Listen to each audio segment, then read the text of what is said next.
All right, moving on to season 2, episode 1 of Masters of Horror. This time we got Tobe Hooper, the man himself from Texas Chainsaw, Funhouse, freaking Poltergeist. You know the guy. Yeah. So this starts in 1981, and we've got this family. They seem like they're loving and everything's going wonderful, and they're sitting down and they're having the dinner, and they're having the prayer, and it's the dad's birthday, and it's all just this hunky-dory family life. And then some black ooze oil sludge starts coming through the ceiling. Dad loses his mind, blows mom away, and almost kills the son. Yeah. But the monster comes and rips him apart pretty brutally and like spins him around upside down. That was really cool. Yeah. I really liked that part. Yeah. For sure. What'd you think of this segment? I thought it was pretty interesting. I was a little confused on some things, but Sure. I was also kind of multitasking while we were watching it, so I don't necessarily think that the segment is confusing. I think maybe I just wasn't paying as close attention as I should have been, probably. Yeah. But it was interesting. I like this idea of, like, some force kind of affecting people and making them crazy, or, like, bring out the worst in people, and, to have... their bad impulses kind of be shown, and I really liked that about it. And I also liked the family, like the lineage thing that was going on. So like it was passed down from father to father, and presumably if it hadn't ended where it did, well, I guess it ended either way. The whole family line is ended, but like it could have potentially continued if the child had lived. I think the kid could have lived. I think the mom may have died and left the kid alive so that in like 25 years he could come for the kid as well, right? Because like in the opening, that thing could have went and killed the kid. Yes. It was in the tree. It was right there. There's nothing that could have stopped it. All we see in the end here is that the windows collapse and that something's coming for them, but we don't see anything happen to them. So it's very possible the mom just gets killed. Sure. And it leaves the kid alive in the car to then pass it on until he has a kid, and then kill, make the town go crazy. And the cycle repeats over and over and over. Yeah. So I like to think that the kid actually does survive, which is terrible. Because like, in most instances, it's like, oh, the kid dies. That's awful. Yeah. But in this instance, it's like, no, the kid dying is the best thing to happen if it is connected to this specific lineage, and this is what will stop it cold in its tracks forever. Yeah. It's kind of like, if Michael's real target is Lori and then he's done, if he could have just went and killed Lori first, then Annie and Linda and everybody would have been saved, right? And when she's running to the neighbor's house and all that stuff, and throughout the hospital in the second one, or so on and so forth, whatever timeline you want to be in, if he would have killed her, it would have been over. Yeah. Right? Yeah. So if that's the case with this, and the kid did survive, it's not a good thing.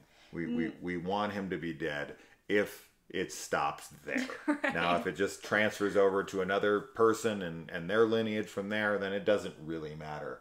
And the kid's screwed either way. He's either dead, or he's going to live a life where he's dealing with all the trauma of watching his dad and the entire town die, his mom die right in front of him. And then by the time he starts to maybe put things together, he brings chaos and death to everybody. So there's no good outcome. There isn't. For this kid. There really isn't. And, I like, because obviously it could be interpreted to, dealing with mental illness and the abuse and trauma that can be passed down from one generation to the next. And it doesn't really end until you end it. And even then it can be really difficult. So I liked that about this segment. Yeah, I don't know. I feel like the confusion that I had was really centered around, so the father initially like dug something up in another town.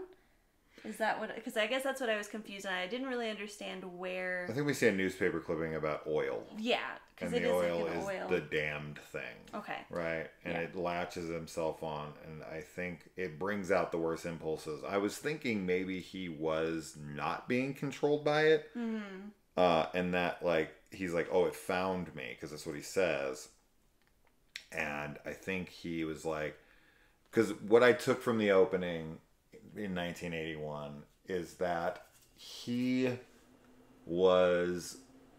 running from this thing and thought he had escaped it and had this perfect little life with his wife and his kid, and he knew that if the thing came for him and found him, that it was going to attach itself to not only him after he's dead, then it'll pass on to his son, so that he, once he realized it found him and the shit was leaking through the roof, he wasn't as possessed as he was like, well, shit, I gotta end this here. I'm gonna kill you two and then myself, and we're gonna save you guys all the horror of the future, especially the kid. And he kills the mom first so that she can't protect him. Although, of course, if it was just the kid, he might as well have just shot the kid and himself, right? Because she's not related. Yeah, exactly.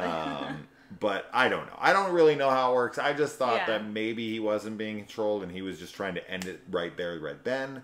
Or it is possible, and more likely, I think that it is that he's been taken over. Yeah. But it's weird. It is a weird thing because you basically have only so long to be crazy and to go after other people before you just turn the gun on yourself. Yes. So it's like your brain can only take so much of it, or maybe you take control for a second and that's when you end your life to try to stop it. But the guy who beats himself to death with a hammer, that isn't, he's not in control of that. No, nobody would kill themselves in that way. Yeah. Right? But it's such a shorter period. That period of time seems to differ. Sure. Between person to person. We don't really know about him much. Yeah. Other than that scene where he just kills himself. I guess that's true. It just felt like he kind of snaps, like he gets angry, and then his anger like very quickly turns on himself, and maybe that's because there's nobody else around him. But it definitely has to do with those guys specifically, because it happens on their birthday to them in that bloodline. Yeah. So now, will that kid survive and then have this happen again on his birthday once he has another kid? If he never has another kid, will it never come? Mm-hmm. Like, I don't freaking know. I don't have answers for any of those things. But this leaves you with a ton of questions. Yeah.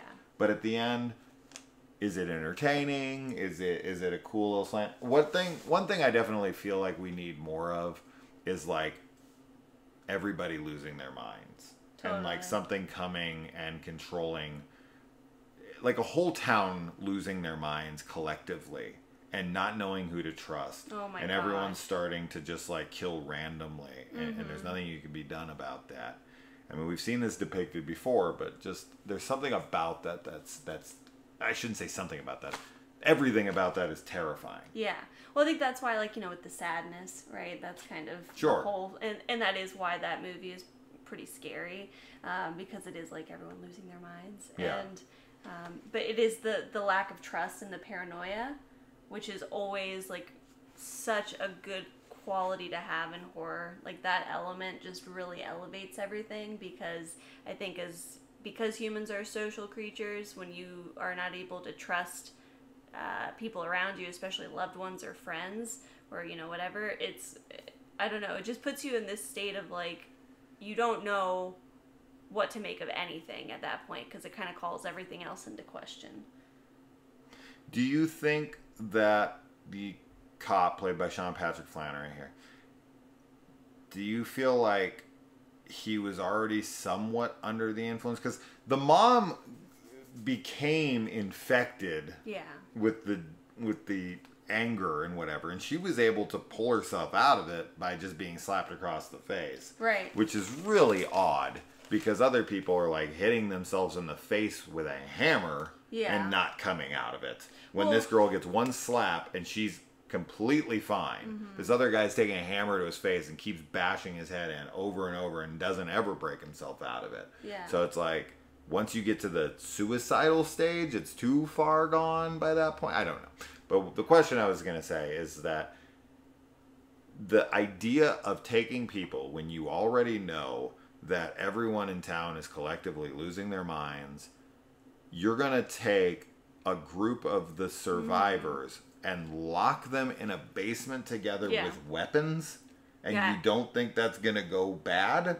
Is he already under the influence mildly there? That's what I... And is like locking them? Because when he goes to let them out, he is taken over. Yeah. And this is when he decides to leave them in there and then start laughing and then blowing the girl away when she tries to come up out the door. But the fact that anyone agreed to any of that is crazy to me. Like, yeah, let's just go lock ourselves in a room together. When everyone I know, who I already trusted, tried to kill me tonight, I'm going to go with a bunch of people that I already look like I don't trust. Sure. And everyone's going to have a shotgun or a machete or whatever. Yeah. And you're going to lock me into a small room. And the only way you can get out is by the guy on the other side of the door that could also be under the influence of all of this. It doesn't. I mean, I don't know where you're going to go. It's terrifying regardless, but locking yourself in a basement with a bunch of other people, like if they went into each separate rooms... Sure, that would have been much more like a feasible, like acceptable thing for people to do. But I do think that he's influenced at that point because there's no way that that would be a good idea. None. It's like, at the very least, take the weapons away. Like if you're like, I'm gonna contain you guys so that you're. But safe. Even then, you don't have any weapons. And then he's upstairs, and then he just walks down the stairs with your weapons and just starts shooting into you. I mean, there's no good scenario to be locked in a room. People can still use their hands, right, and everything, too.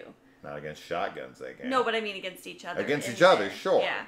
I did think that was really, really weird, and I was like, wait a minute, that's not a sane thing to do, so... No. It's not an option. No. We get Ted Raimi in here as the priest, which is cool to see. And yeah, I mean, he dies literally like the second it turns his birthday. Yep. As he's narrating this post-mortem, found that interesting. which was really weird. Yeah. I was like, how are you telling us this story dead? And it doesn't really matter, because we've definitely heard stories. I've watched movies where people are telling stories from beyond the grave. Yeah. This was like Lester Burnham in American Beauty, right? He's narrating the movie after his death. Right, yeah. Right? Spoilers for American Beauty if you haven't seen it. The movie's from like 99, so sorry.